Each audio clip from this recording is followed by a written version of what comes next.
Will your financial foundation stand strong in a storm?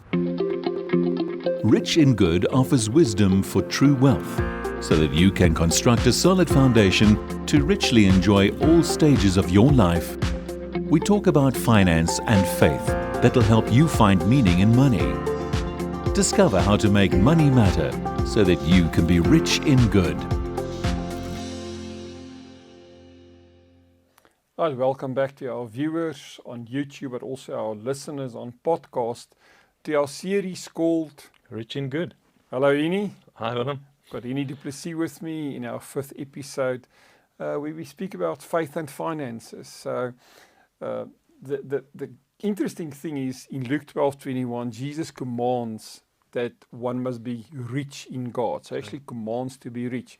But we find a similar not just piece of advice, but instruction from the Apostle Paul to Timothy in 1 Timothy 6. If you can read that for us, please. Yeah, all our viewers are going to be tuned in properly to this verse, and very good to keep bringing it back to this. So, reading from 1 Timothy 6, verse 17 to 18.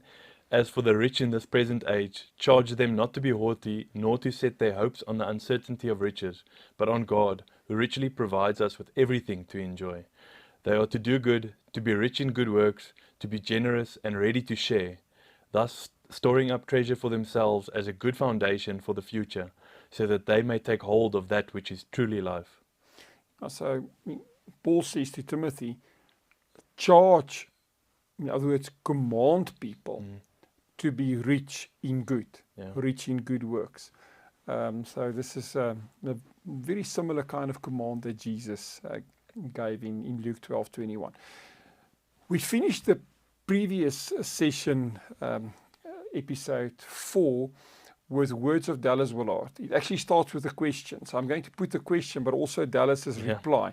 I'm going to read the question, then you can read the reply to our viewers and also our listeners.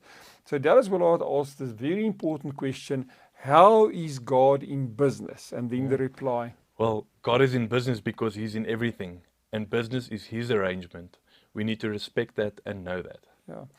And, a lot of people think the only business that God's in is His church business. No, God is in real, everyday, Monday to Saturday business as well. So that should be very liberating, good news, for people in business. There's actually a book that we referred to last week by Paul Stevens. You want to give the title of the book? The Kingdom of God in Working Clothes. Yeah, so not just the kingdom of God in the clothes of the priest or, the minister, but in actual day-to-day, working clothes. It can be a suit with a tie, like on the picture, but it can also be in the clothes of the construction worker and people in hospital, whatever. So I think just to add, just to this conversation, I think this should excite churches and ministers and preachers and as a whole, that you sort of taking this kingdom of God out to the workplace and sort of preaching and accepting that is it, because all that energy that goes out through the week, and it will come back to the church, and churches will flourish more if everyone just takes up this mantle, and it's not just the guy in the pulpit sort of telling everyone what to do, and it's actually very exciting that right through the bank it feels like the natural flow of how things should happen. Is we're all called to be part of this kingdom of God and take it out to the world. John, to actively seek it. The words of Jesus in Matthew 6:33. First seek the kingdom of God. So we've got a picture on the screen for those of you who are watching. The rest can maybe get the picture through the show notes in the podcast. But between Jesus' first coming, his birth, and then his second coming during his second coming, we have the kingdom of God that basically broke into this world in a way that has never been present. So Jesus made the kingdom of God available in ways that has never been present. It will obviously, at his second coming, be fully present.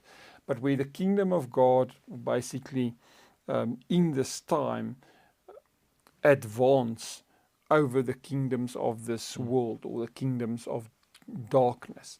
This is a very handy picture just to always keep in mind. So the kingdom of God has come, but it has not fully come, and it will eventually come fully, but it's already available. It's not only available at the second coming. Jesus already made it available at his first coming. That's very important to understand. So this brings us back to another concept. We've spoken a lot about the kingdom of God. We've spoken about the gospel of the kingdom. But let's go back to this very important word of discipleship. So Dallas Willard writes the following. He says, the place of discipleship is where I am now. It's wherever I am now and whatever I am doing now. So this brings it back into ordinary life. We refer to this quote, I think, right back in one of our first episodes, where Dallas Willard is a professor in philosophy. He passed away in 2013. I had the opportunity to meet him in 2010, where he refers to his day-to-day work, if you want to read this. When I go to work at USC and I work into the class, that's my place of discipleship. Yeah. So just in a classroom, Dallas Willard would see that as his place of discipleship. There's a very interesting story where he would lecture to first-year students, and he would stand up in the class and he would talk about big questions and issues in life, and he would ask these students, now tell me, who do you think is the smartest person who ever lived? And they would say, Aristotle and Plato and Einstein and some will say Steve Jobs and whoever. And then in the end we'll get quiet, and one brave student will say, now, Professor, who do you say was the smartest person who ever lived? And he said, but it's obvious. It's Jesus Christ. Just look at his logic, turning the other cheek, blessing people who curse you. I mean, it's a profound logic that Jesus had here. There's nobody as smart as Jesus. Yeah. So, but in your ordinary life, whether it's in the classroom like Dallas, or on a construction site, or in, let's say a trader on Wall Street, that's a place where I am learning from Jesus how to do everything I do in the kingdom of God. In other words, with the availability of the resources of the kingdom at my disposal, because that's what Jesus makes available to us, is the resources of the kingdom of God.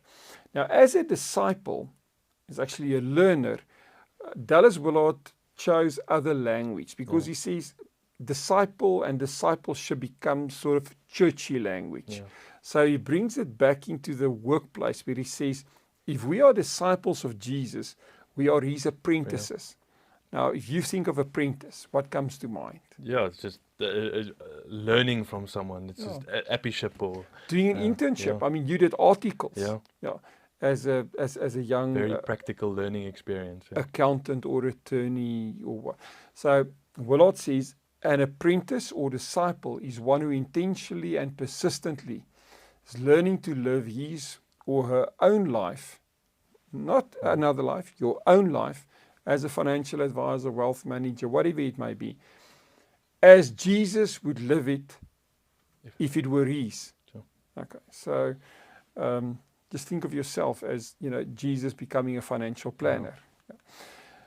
The result of apprenticeship is easy and routine obedience to God, doing what Jesus said to do and did. So I think this is just puts another perspective on discipleship, but also discipleship in the kingdom of God, but also discipleship in the workplace. That's very important. Okay, so with the good news of discipleship, the gospel, kingdom, faith and finances, we've got some great news to share about the launch of a new movement. So we're looking at a kingdom advisor-like movement here that we've been dreaming about bringing to South Africa for a long time. Watch this space, I want to say, and if you need to get more info, please contact us. But we're launching this movement on the 28th of September. It will be running through to the 1st of October 2023, so we're nearly there.